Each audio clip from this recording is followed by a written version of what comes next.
Bienvenidos a América Directo.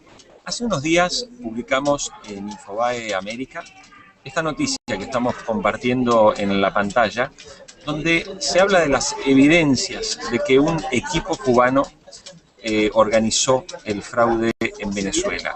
Esto surge a partir de una denuncia de Roger Noriega, que se refiere a un personaje muy particular del entorno cubano, del servicio de espionaje cubano, llamado Raciel García Ceballos.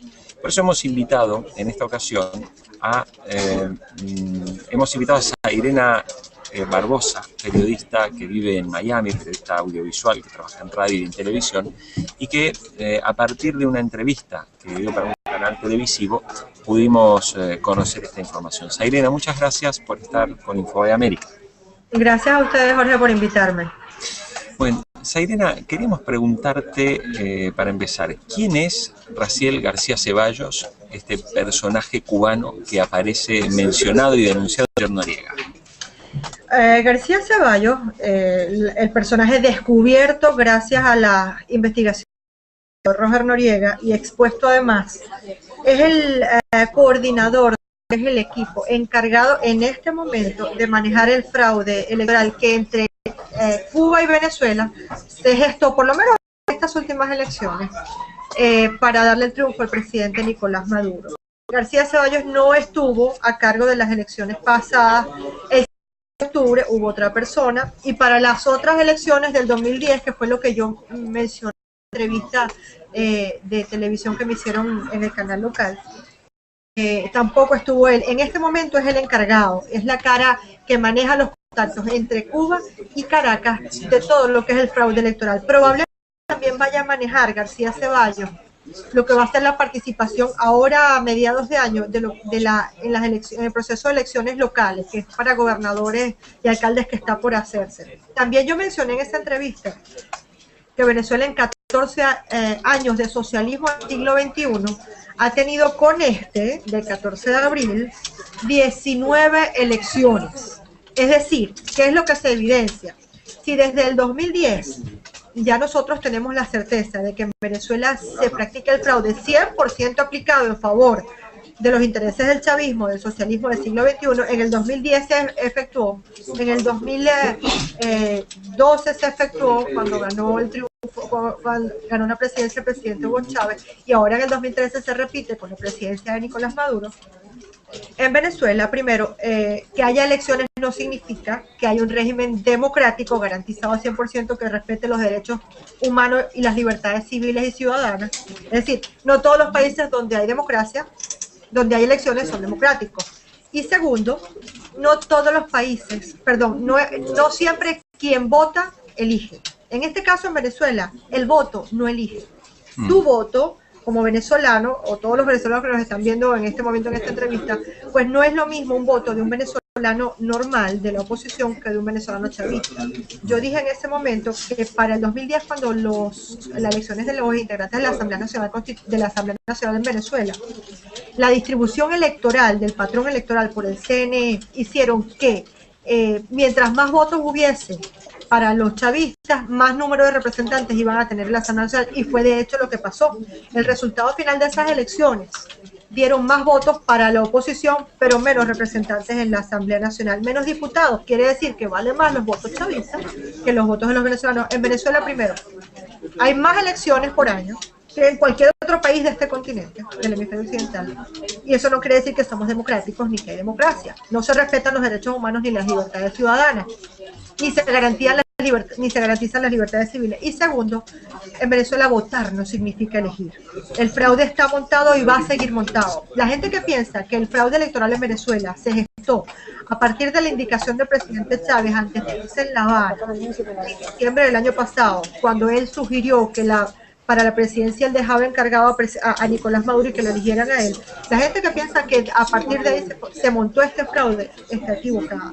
Este fraude tiene muchos años corriendo y comenzó, como dije en la entrevista, en el 2004-2005, cuando los cubanos, además en Gaceta Oficial, porque esto no es nada que yo esté inventando, fueron autorizados por el gobierno en ese momento para tomar todos los datos de los registros y notarías venezolanos.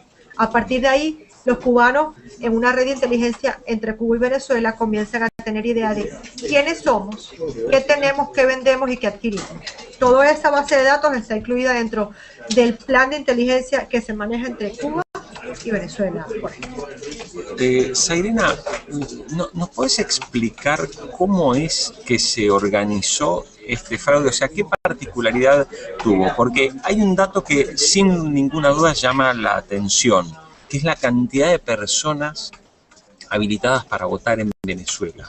Son algo así como más de 19 millones sobre una población que, si mal no recuerdo, supera los 27 o 28 millones de personas. Esto que sean 30 millones de habitantes. Y son 18.900.000 y algo de electores. Si tú te pones a analizar, bueno, esta cifra ha crecido, en 14 años ha crecido descomunalmente. No solamente la cifra de habitantes, sino la cifra de electores inscritos y activos. Quiere decir que más de la mitad de la población venezolana tiene más de 18 años. Y es políticamente activa, puede elegir al presidente. Pero estas cifras han crecido descomunalmente y las va aumentando el CNE. Año tras año hay un patrón que ellos siguen y que la gente de ESDATA, hay una gente que trabaja en la Universidad Privada Simón Bolívar, ha seguido consecuentemente. Ellos han llevado la cuenta exacta de cómo aumenta el patrón electoral año por año. Tengas o no tengas 18 años, tú puedes votar en Venezuela. Y han cubierto ese patrón electoral, lo han aumentado hasta tal punto que han distribuido el número de electores que para ellos es manejable, que es el con el que ellos juegan. En cada elección ellos van aumentando o dosificando estadísticamente, además, esos electores en los sectores donde ellos saben que pueden tener o pueden representar, pueden tener mejor relacionado que hayan votado la gente, donde, por cierto, la oposición a veces no llega a tener testigos de mesa, porque la oposición, por lo menos en esta ocasión, tuvo casi el 98% de los centros electorales cubiertos con testigos de mesa, y es por eso que hoy sí hay las pruebas de que realmente se realizó un fraude. Hasta las elecciones pasadas, el mes del año pasado, en diciembre, la oposición no pudo tener testigos de mesa en todos los centros electorales. Y ellos, aprovechándose de eso y de cómo ellos aumentan el patrón electoral en los centros electorales determinados, es como ellos aumentan el grueso y llegan a tener las cifras de votantes que dicen que tienen, que no son ciertas. Zairena, la pregunta muy concreta es, bueno, ¿cómo es el método que teóricamente utilizó Cuba, digamos, para ayudar a que los resultados favorecieran de la manera que lo favorecieron a Nicolás Maduro? Es decir, ¿cómo se implementó el fraude? Porque según habíamos visto, esto tuvo que ver con cambios en los centros de votación, es decir, personas que estaban en ciertos lugares que eran destinadas a votar, que se habían anotado para votar, tenían que ir a votar a lugares que en realidad les terminaban quedando prácticamente imposible de llegar. Y a partir de eso se realizó el fraude. ¿Estoy en lo correcto?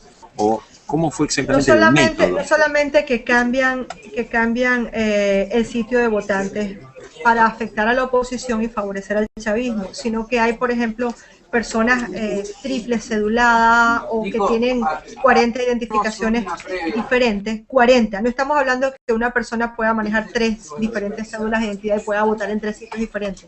Estoy hablando de que consiguieron una persona con 40 cédulas de identidad en Venezuela que votaba en 40 sitios diferentes. Sino que además, por ejemplo, tú entras al CNE y hay un centro de votación o hay una persona que tiene el mismo número de cédula y vota también por lo menos en 100 lugares diferentes. Pero esto está confirmado. Esto tú puedes entrar a la página del CNE y lo encuentras.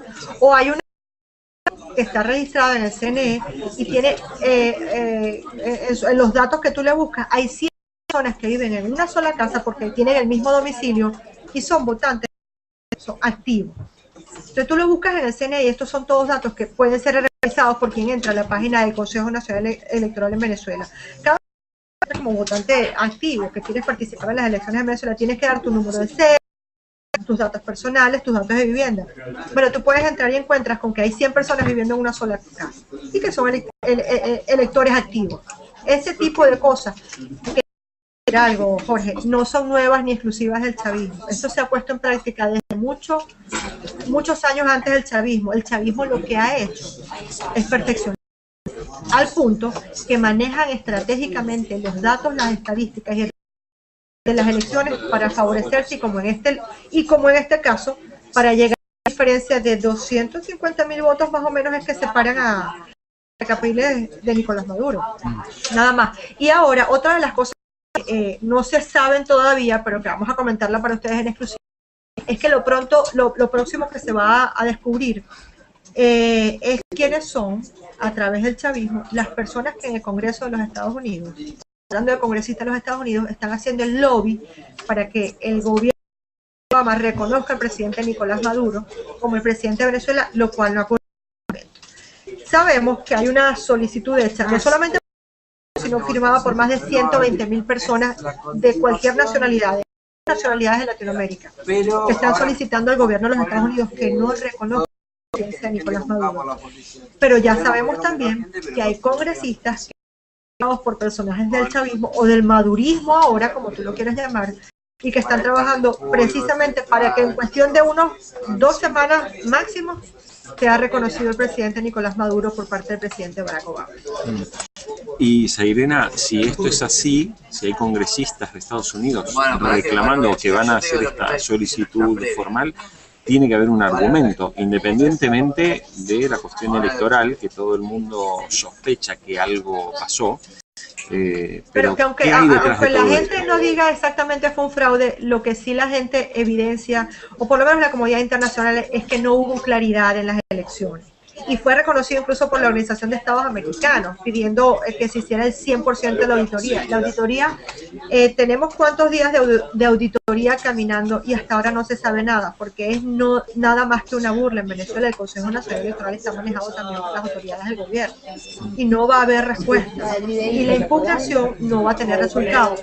Entonces, las personas que están manejando lo que es el lobby congresional para que la presidencia de Barack Obama acepte y reconozca a Nicolás Maduro como presidente venezolano, están pensando precisamente en eso, en que los resultados de la solicitud de la auditoría y de la impugnación de Enrique Capriles del proceso de las elecciones en Venezuela va a ser negativo.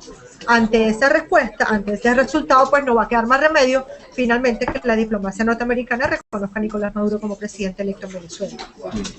Para terminar, Zairena, la realidad está indicando que el madurismo, como recién decías, y que es la continuidad finalmente del chavismo, va a terminar imponiéndose, independientemente de las irregularidades. Está claro que solo falta el reconocimiento prácticamente del gobierno de los Estados Unidos y esto está resuelto. Bien, ¿qué es lo que queda por hacer a sectores de la oposición? ¿Cómo lo están viendo desde Miami?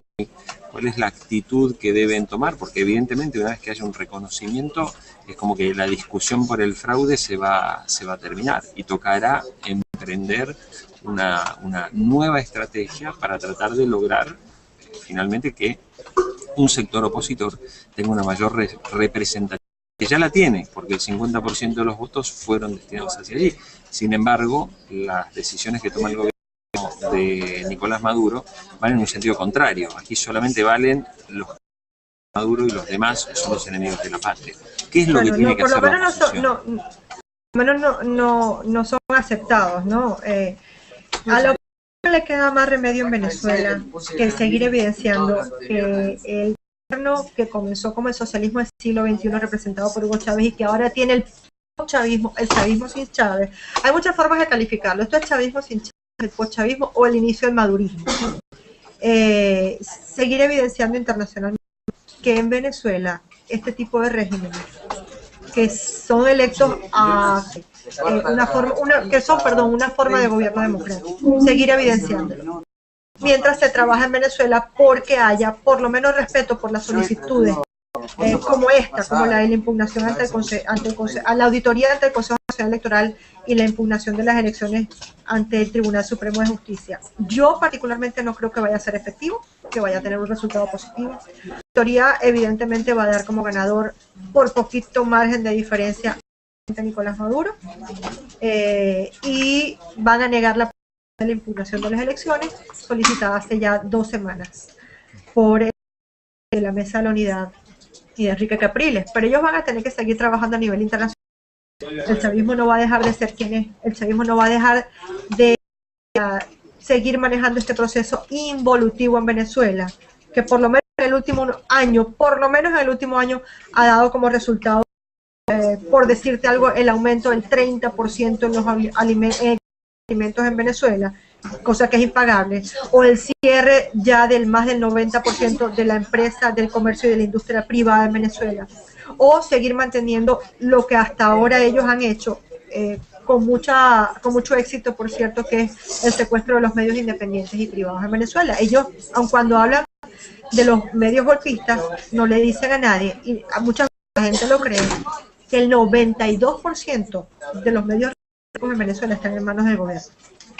Solo el resto es el que está en manos de lo que son de lo que es la empresa privada y la prensa independiente. Realmente sucede en la calle.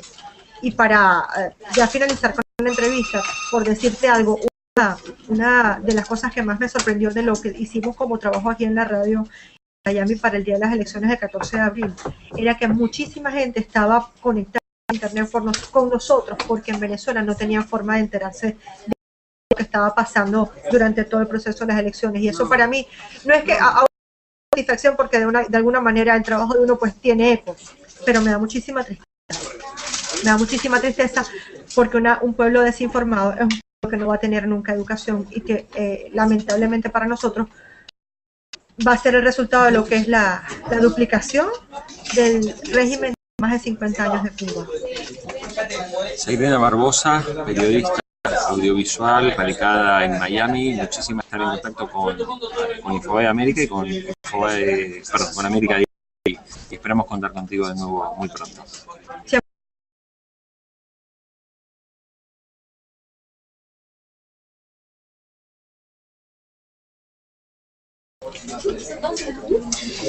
Bienvenidos a América Directo.